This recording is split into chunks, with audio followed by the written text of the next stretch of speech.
तो हेलो नमस्ते, कैसे हैं? उम्मीद है कि अच्छे होंगे। तो दोस्तों, मैं आज बड़ी दिन की बाद आई हूँ छत पर वीडियो बनाने के। तो आप सब सपोर्ट कीजिए और लाइक कीजिए और देखिए, मैं दिखाने की कुछ कोशिश करूँगी। तो मैं आप सबको कुछ दिखाना चाहती हूँ। तो देख लीजिए, हमारे यहाँ ये धान काटने के लिए कंपाउंड आया है। अभी अभी अभी अभी लगेगा। देख लीजिए, थोड़ा-थोड़ा दिखाई दे रहा है, देखिए। वहाँ पर धान काट रहा है कंपाउंड।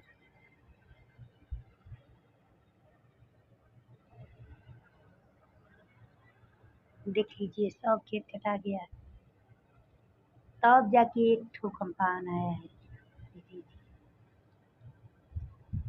तो वीडियो को सपोर्ट लाइक कीजिएगा। तो बाय बाय, अगली वीडियो में मिलेंगे।